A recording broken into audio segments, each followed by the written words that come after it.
Apa oleh-olehnya dari jalan-jalan di Kanada buat netizen? Kami akan share di video kali ini.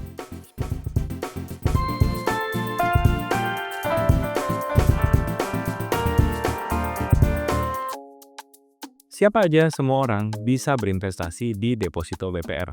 Mau kalian pekerja kantoran yang lagi nabung buat DP rumah, ibu rumah tangga yang pengen punya dana darurat, sampai pensiunan yang cari passive income, semuanya bisa. Tujuannya juga fleksibel banget. Misalnya buat biaya sekolah anak, buat liburan, atau sekedar nyimpen duit biar nggak kepake jajan, semuanya masuk.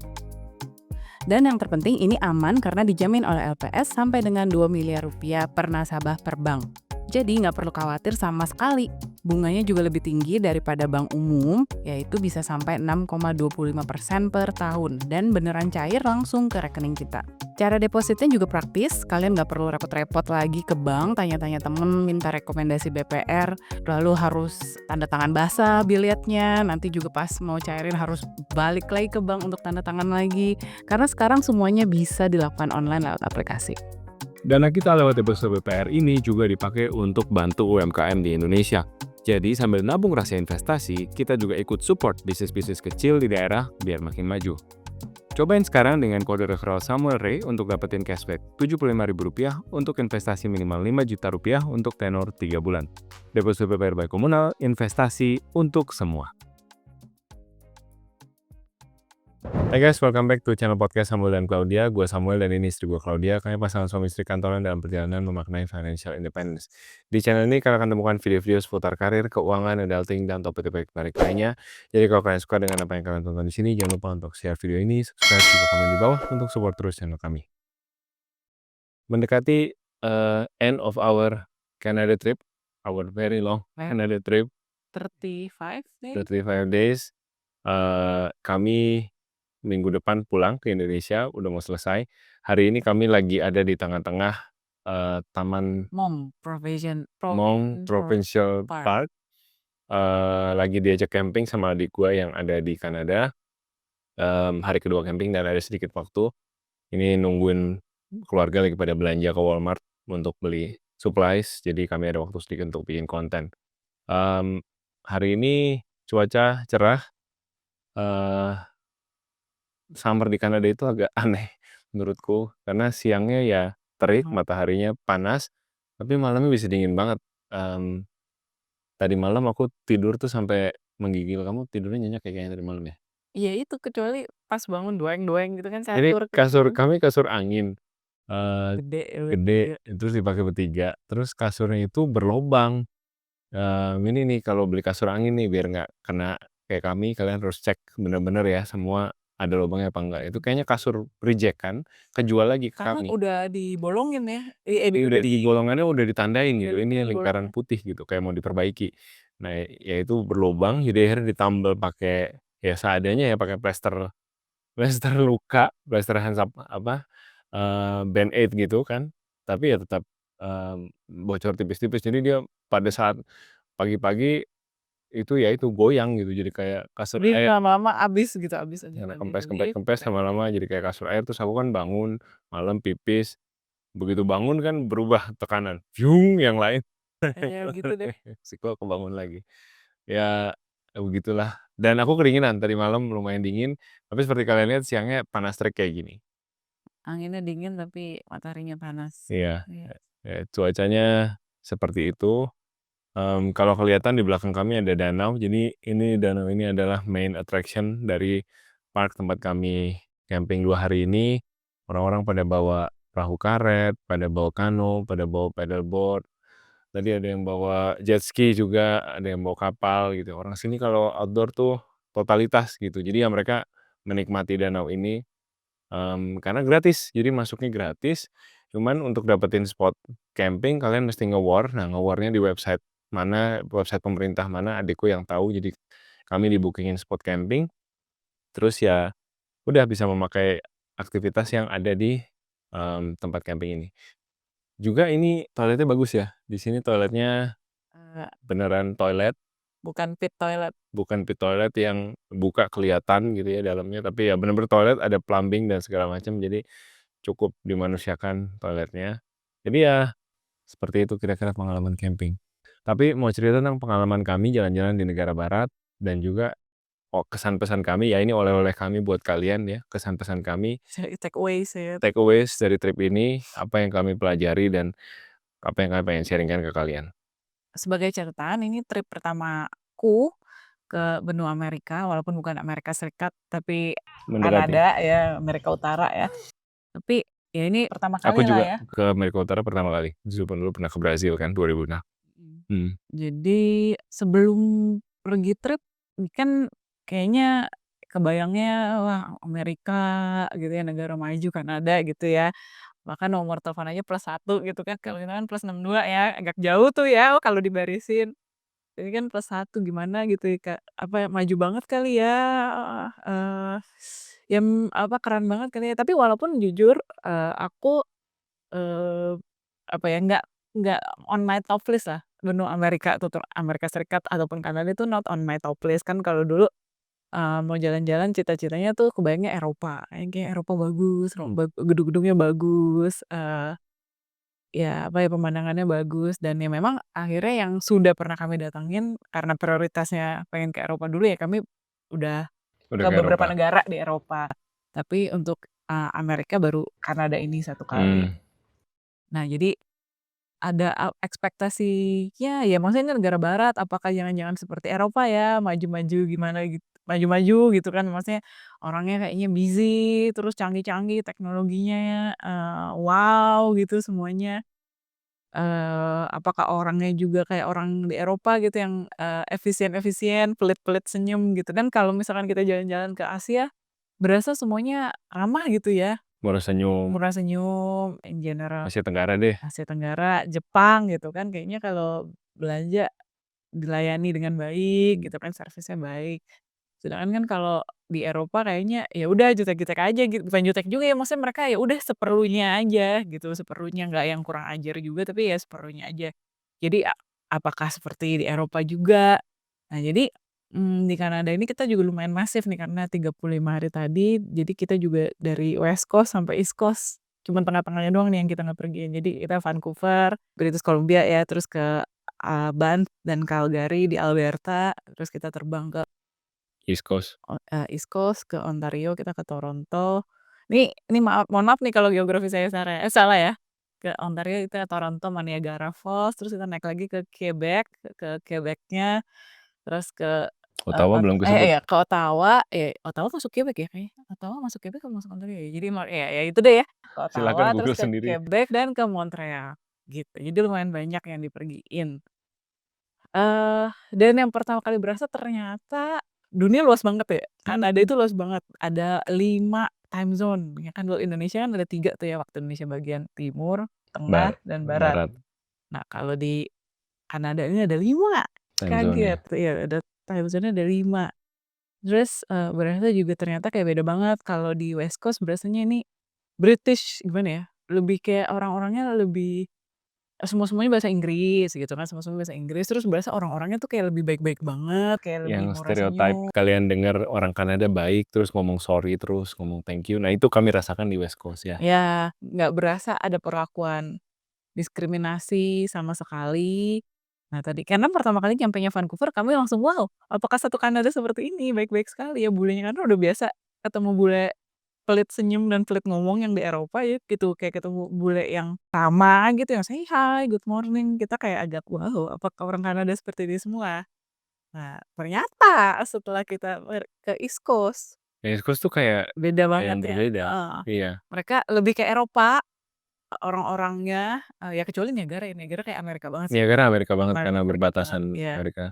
Tapi kalau yang di ot terutama di Quebec dan Montreal itu berasa banget kayak Eropa banget, dari gedung-gedungnya, terus dari orang-orangnya, cara mereka ngomong, cara berinteraksi, terus juga, apa ya, mereka lebih berani minta ya, terus karena tiap kali di Montreal selalu kayak, "Ini belum ada tips loh ya, jangan lupa kasih tips," langsung disodorin gitu kan, Sebagai tips ya. Cici Frugal Living ini sangat Enggak tersudutkan. bukan tersudutkan sih, lebih ke kayak, iya iya sabar gitu kan. Sabar, lu belum Karena apa-apa udah minta tip. Kita mau i naik Uber ke airport, koper baru naik baru nih. lagi naikin itu. Don't forget, Kan tip me, oke? Tip ya me, gitu. tip kan biasa kan di akhir gitu, setelah kita menerima pelayanan baru kita, "Oh ya, ini kasih tipsnya berapa nih yang biasa aja, tips yang standar aja, Berdasarkan pelayanan. berdasarkan pelayanannya, apa kita merasa dia terbantu banget, dia ramah banget, oke kita tambahin gitu kan tipsnya. Tapi ini baru naikin ini, koper udah, "Jangan lupa tips," gitu, "Gimana tips?" Gini ya? Tips, tip nih, tip. Iya, "Sabar sabar, tenang tenang Pak," gitu. Jadi, berasa orang-orangnya juga lebih straightforward ya, makanya mereka mau tips itu mereka berani banget ngomong minta tips. Itu kita juga lumayan kaget sih, karena kan selama ini juga kebanyakan traveling di Eropa juga kayaknya nggak Kenapa gitu-gitu amat nggak ya, minta tip ya? nggak gitu-gitu amat, tapi, di Jepang apalagi kan nggak pernah ada Nggak budaya pernah ada tip. tips gitu. Jadi kita juga lumayan terkaget-kaget dan awal-awal kayak agak kagok gitu, ini tips tuh untuk cover apa aja ya? Apakah kalau take away juga iya gitu kan? Apakah kalau di food court juga ada gitu? Apakah, kalau misalkan di McDonald juga ngasih tips apa bagaimana gitu kan? Jadi kayak awal-awal agak kagok juga sih. Tapi, ya udah okelah udah terbiasa setelah sebulan ini, hampir sebulan ini di Kanada. Jadi itu satu ya, jadi, orang-orangnya ternyata beda banget di East Coast sama West Coast. Terus ada budaya tipping gitu ya di Kanada, walaupun katanya di Amerika Serikat lebih strict lagi ya, Lebih lebih wajib wajib lagi, lagi. ada hitungannya berapa belas persennya itu dan kalau sampai lupa nggak tuh bisa kamu udah keluar restoran katanya bisa dikejar, "Belum tips," gitu, bisa. Jadi itu harus diperhatikan. Nah ini di sini juga kalau pas belanja itu aku suka kagetnya, teksnya banyak. Aku berasa, di sini kayak berasa teksnya banyak. Jadi kayak ngelihat harganya di website, oh sekian gitu, oh ternyata kan kalau biasa kan kita online shopping di toko oren, kalau misalnya kita online shopping di toko oren, Eee, toko ijo, misalkan harganya oke 100.000, ya udah 100.000 kan plus ongkirnya berapa, kan nggak ada pajak-pajaknya lagi tuh, mungkin pajaknya sudah termasuk di harganya. Nah kalau di sini kalau teman-teman belanja online maupun offline, jangan lupa itu harganya semua yang tertera itu belum termasuk teks. Ya, dan teksnya itu di sini ada 2 macam kayaknya, ini juga please correct me if I'm wrong ya, karena setiap kali selalu ngelihat ada teksnya 2 kali, kayaknya satu teks daerah, satu teks negara gitu ya. oh, oke. Nah itu juga berarti harus diperhatikan kalau belanja, kadang-kadang ngelihatnya kayak, "Ya oke juga ya lumayan murah ya," eits sabar, karena itu belum termasuk teks dan teksnya lumayan di sini. Terus apalagi yang iniin? Kalau aku mungkin lebih dari sisi sejarahnya ya, sejarahnya Kanada, terus, tadi kalau bilang betapa besarnya negara ini tuh, kemarin ketemu sama supir taksi yang bilang Kanada itu land mass, artinya kepingan lahan gitu ya, apa Luasan ya, lah. luasan lahan yang kedua terbesar di dunia setelah Rusia, dan isi manusianya cuma ada 10 juta orang.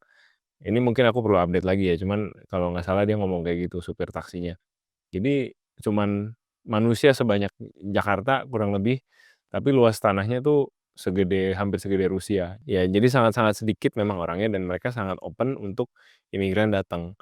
Nah ini plus minus jadinya ya, karena imigrasi di Kanada itu terbuka juga buat misalkan yang, mmm, ya yang kantoran juga, tapi juga yang low skill worker juga, Blue collar ya. yang blue collar juga, dan mereka punya apa ya, kebijakan untuk mereka yang mungkin mencari suaka, dipersekusi di negaranya gitu. Jadi orang bikin-bikin cerita tuh gitu, bikin-bikin cerita padahal saya nggak ada apa-apa di negara saya bisa nih di Kanada karena saya dipersekusi, saya minoritas atau apa gitu. Nah banyak yang pindah, dengan alasan-alasan itu, memanfaatkan sistem gitu. Nah ini again ini curhatan supir taksi.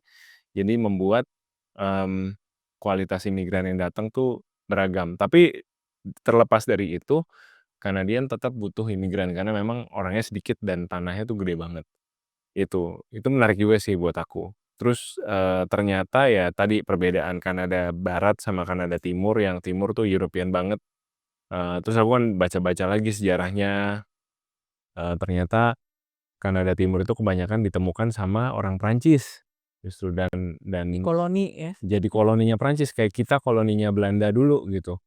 Mmm, jadi selama ratusan tahun mereka berkembang koloninya, tiba-tiba Prancis kalah perang sama Inggris, perang 7 tahun, Seven Years' War. Akhirnya koloni Prancis di Amerika Utara diberikan kepada Inggris. Jadi kayak mereka, oke secara culture, secara bahasa orang Prancis, tapi mereka tunduk kepada Ratu Elizabeth gitu. Jadi ya ini juga menarik juga buat aku, Politik ya, dinamika dinamika politiknya juga menarik. Ya ternyata negara Kanada itu seperti itu gitu, beragam, orangnya juga meskipun sama-sama kita lihat mungkin dari luar, ah bule gitu kan. Kalau gua Kanada gitu kan dalam kepala gua, Amerika. Justin Bieber sama apa yang jadi Ryan Deadpool, Reynolds. Ryan Reynolds gitu. Oh kayak gitu Kanadian, oh ternyata nggak juga gitu. Kenapa Justin Trudeau itu kalau posting di Instagram bawahnya selalu bahasa Prancis, oh ternyata ada alasannya seperti itu. Jadi ada political play lah yang dia mainkan untuk appeal ke orang-orang Kanada yang berbahasa Prancis. Iya. Ya ini masa, apa ya, negara atau tanah yang, apa ya, complicated kali kalau aku ngeliatnya. Jadi dia sekarang itu kan masih, apa sih, British Confederasi ya? Masih Persekutuan Inggris ya? Atau Enggak, udah bebas. Apa, persemakmuran? iya, masih Persemakmuran Inggris ya, si Kanada ini? Atau nggak tahu lah karena di koin-koinnya itu masih ada gambar si Ratu? Ratu Elizabeth. Ya, sama di uang tuh, Ratu Elizabeth tuh masih ada fotonya. Tapi di satu sisi bahasa nasionalnya Prancis dan Inggris, padahal kita tahu Prancis dan Inggris ini kayaknya Musuh abadi. musuh abadi gitu kan. Mereka dengan egonya masing-masing kayak, "Jangan samakan gue," gitu. Pokoknya kalau di Prancis coba aja ngomong bahasa Inggris, nggak ada yang mau tanggapin gitu. Terus juga tapi ini di Amerika, dekat Amerika Serikat gitu. Jadi maksudnya kayak budaya-budaya Amerika tuh kayak kencang banget, apalagi di pas di kayak di Toronto atau Niagara gitu yang deket Yang banget. perbatasan. Iya, jadi kayak berasa kenapa sayang?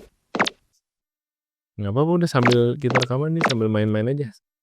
Ya jadi kayak berasa, eee, ini banget ya, apa, bingung banget ini sebenarnya identitas gimana dan sekarang juga lagi ada kegerakan untuk mereka ya inilah mulai meng-acknowledge, indigenous people ya. Iya, mereka bilangnya First Nation. Jadi Yes.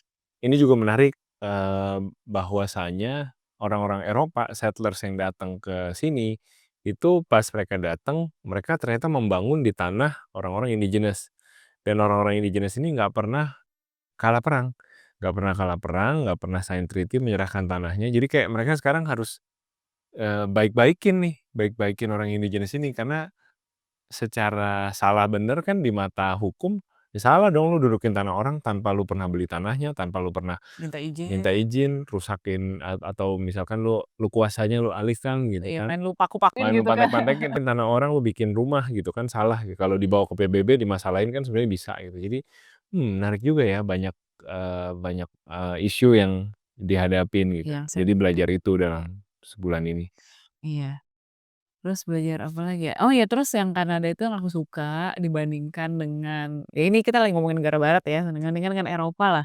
Oh berasa sih in general lebih aman ya, lebih aman terutama pas di West Coast itu. Kan kita kemana mana naik subway kayak berasa lebih aman, nggak takut gitu. Jujur kalau East Coast maksudnya? di West Coast justru pas di Vancouver. Pas di East Coast kan, Oh, oke oke oke. justru pas naik subway ada pengamennya, tiba-tiba ada yang minta-minta Oh, iya gitu. iya iya.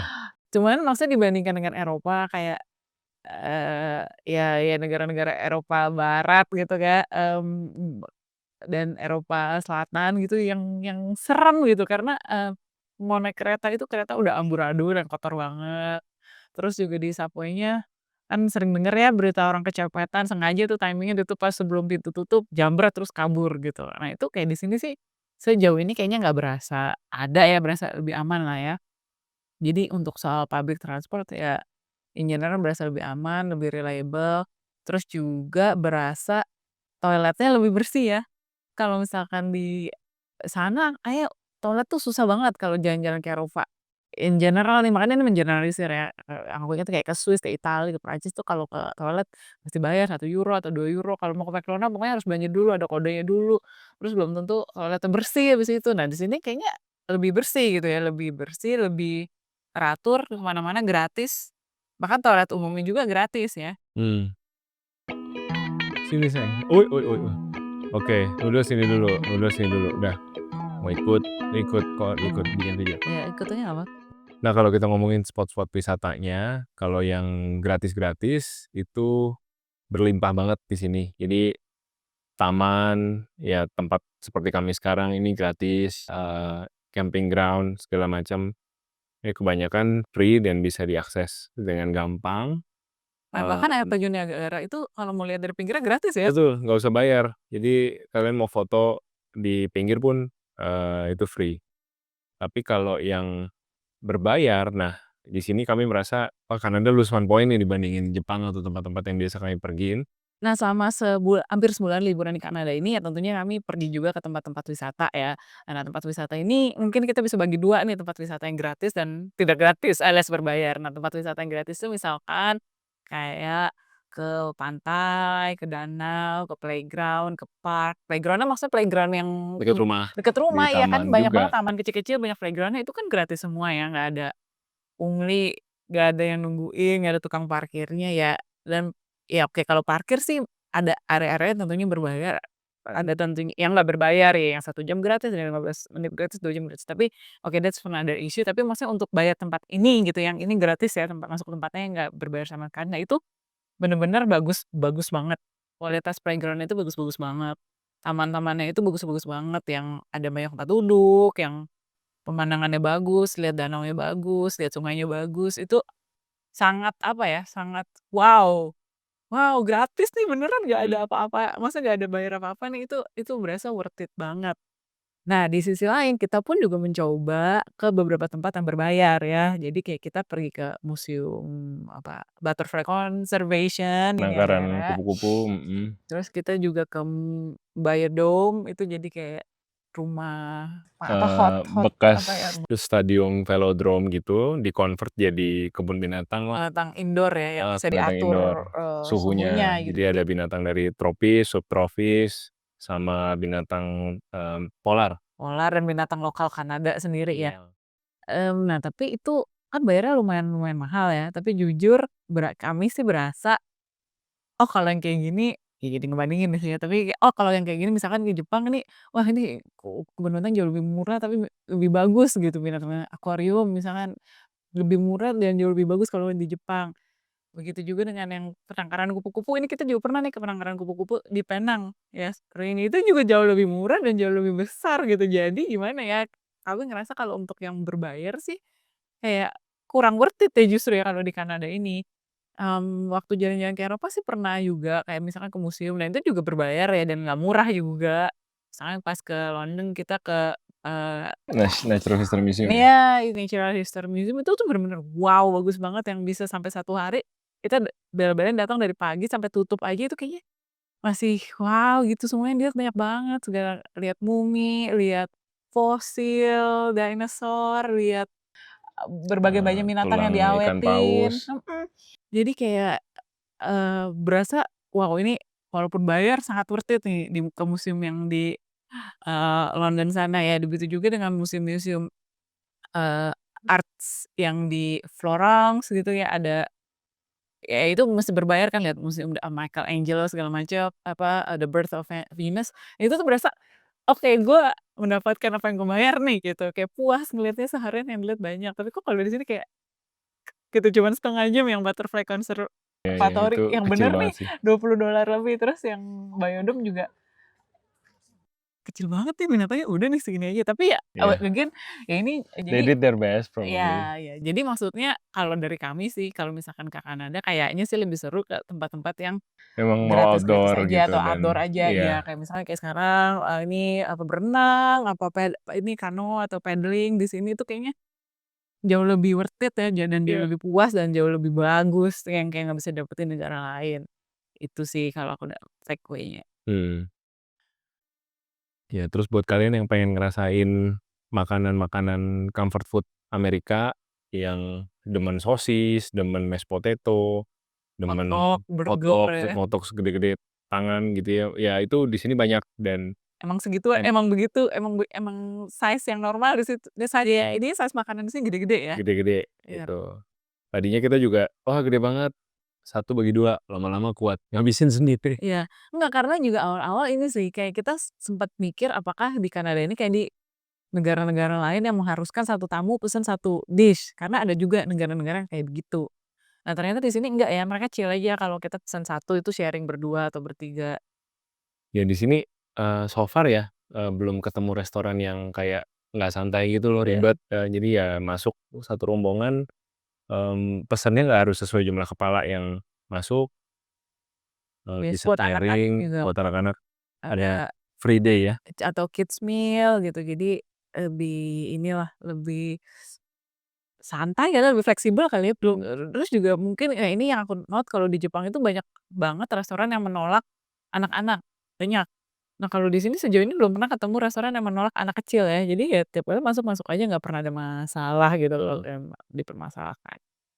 Ya tapi kalau kami again karena ini masih di channel frugal living gitu ya, kalau tips frugalnya adalah kalau dari kami makan pagi dan malam itu di rumah. Iya, Ya jadi biasanya kita beli telur yang 30 butir, terus ya udah deh tiap pagi makan nasi sama telur, atau roti sama telur, atau, apa, mie sama telur, pokoknya telur ya telur. diproses tiap pagi. Ini tukang masaknya. Nah kalau misalkan Mau malam apa, omelet, ceplok, semua saya hard bisa ya. boiled ya.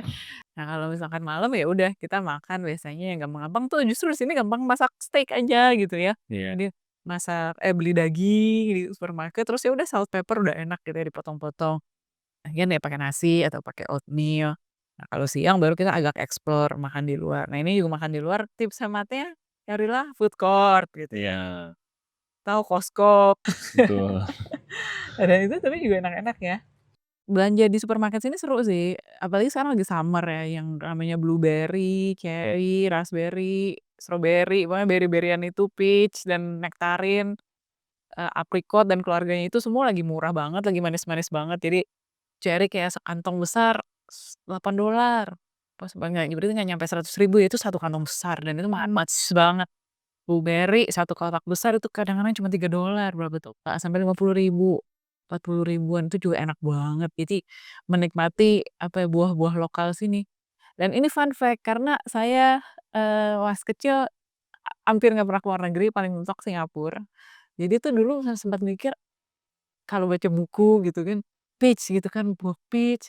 Peach itu buah apa ya? Buah mitos kali ya? Kayak phoenix, kayak burung phoenix, kayak sesuatu yang tidak nyata, saking nggak pernah kan, karena lihat di Indonesia zaman dulu kan juga mungkin supermarket, ya atau sayanya aja sih, kalau nggak saya nggak pernah membawa saya ke toko buah impor gitu kan, yang di mana peach dijual. Jadi, maybe until I was 20-ish, waktu akhirnya pergi ke Jepang itu, baru menyadari, oh Oh, peach buah-buah itu ini ada.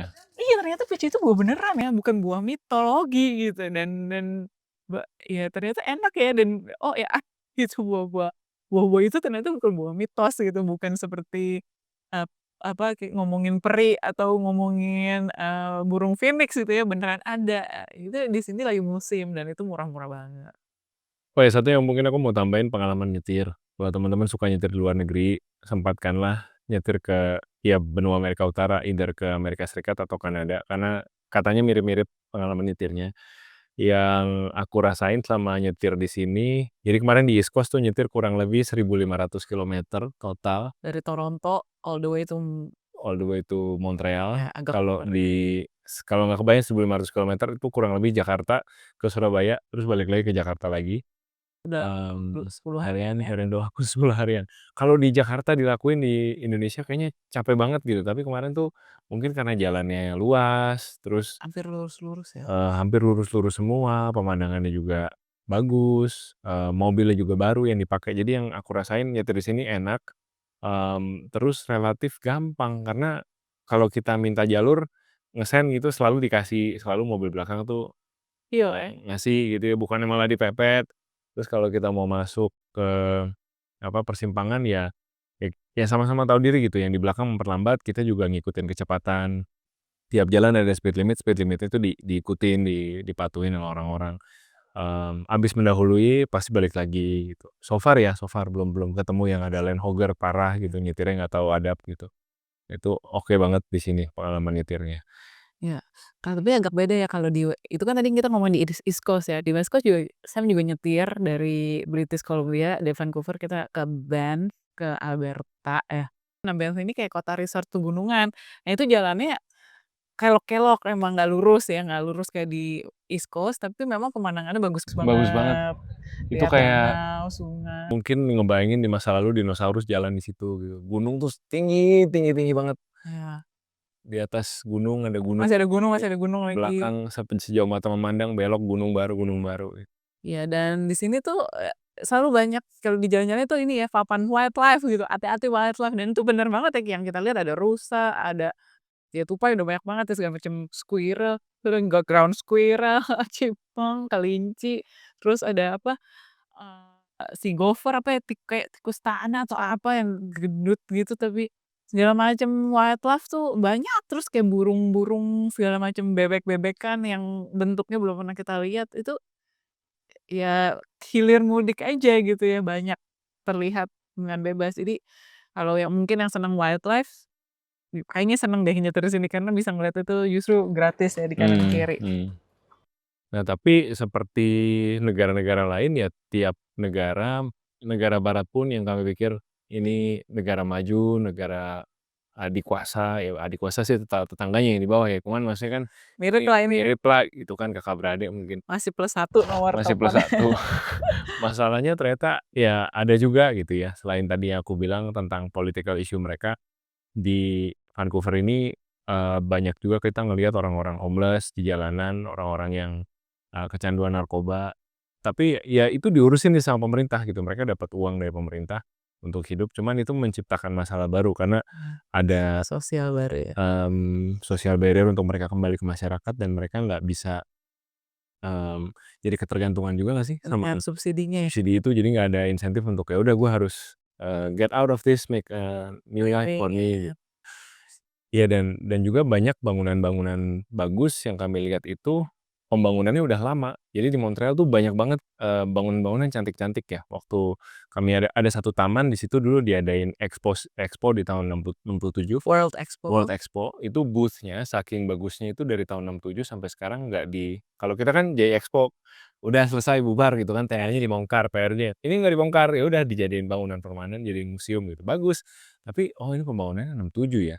Terus sampai sekarang mereka udah bangun apa ya, ada bangunan baru 7, 87, 97, heeh, 7, hampir 50 tahun berlalu tapi kayaknya iya, pembangunannya nggak tahu ya terjadi apa enggak ya, mungkin ada side of town yang kami nggak lihat, cuman kayaknya kalau ngelihat pembangunan sibuk, ada ekonomi ngobrol sama warlock ya, iya, kayaknya kayaknya stuck ya itu stuck dan mungkin di Asia lebih banyak pergerakan. Mungkin ya, again ini jadi observasi sotoy kami dalam 30 hari di sini, cuman kayaknya kalau ngelihat perkembangan ekonomi juga itu another issue yang bisa dibahas lebih lebih panjang gitu kalau di negara-negara maju.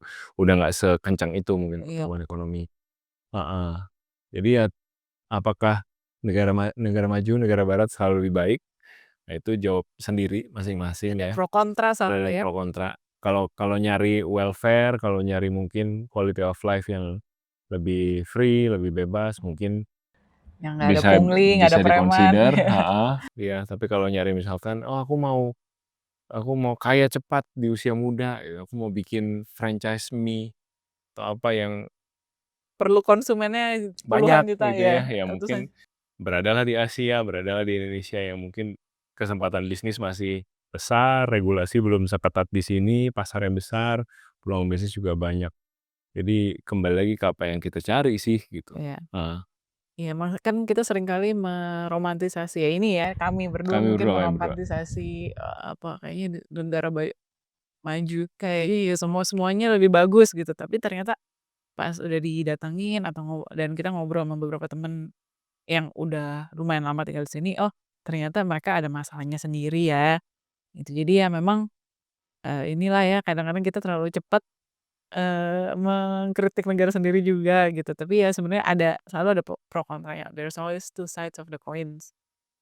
Ya jadi, apakah kita mau balik lagi ke Kanada? Balik, kan visanya masih Masih panjang. masih banyak. Tapi kayaknya balik ke Jepang lagi ya, bakalan lebih duluan balik ke Jepang Mungkin kayaknya, lebih mungkin. kangen ke Jepang. Mungkin. Lebih murah, soalnya lebih deket, makanannya lebih cocok.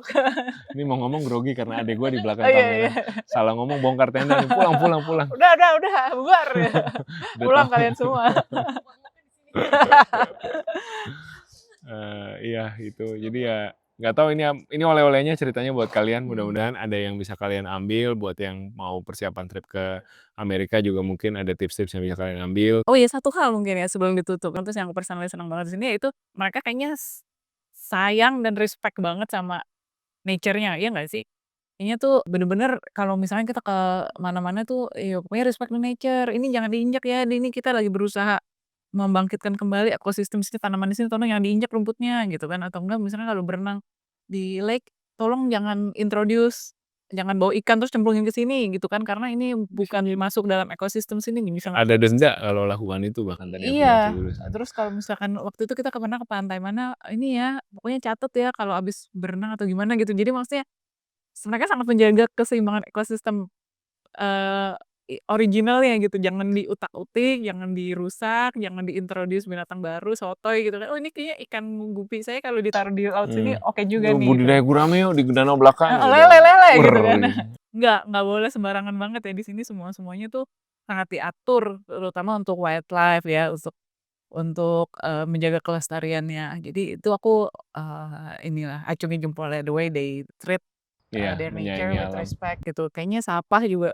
sangat-sangat diatur gitu kan di sini, bersih gitu kan, nggak ada sampah ngapung sembarangan gitu. Kita naik gunung, hiking, berenang, apapun Banyak nggak ada ketemu plastik-plastik misalkan. plastik apapun gitu. Jadi ya respect, the way they treat their nature. Iya. Oke, ya itu mudah-mudahan, bermanfaat videonya buat kalian. Kalau ada yang mau cerita juga tentang pengalaman kalian tinggal, kerja, jalan-jalan ke luar negeri, ada juga yang punya pandangan seperti kami, barat lebih baik, negara maju lebih baik, atau gimana, Apa atau yang bagus, apa yang kurang bagus. ya punya pandangan juga silakan share-share juga di kolom komentar di bawah. Thank you udah nonton, take care and see you guys in the next video. Dadah.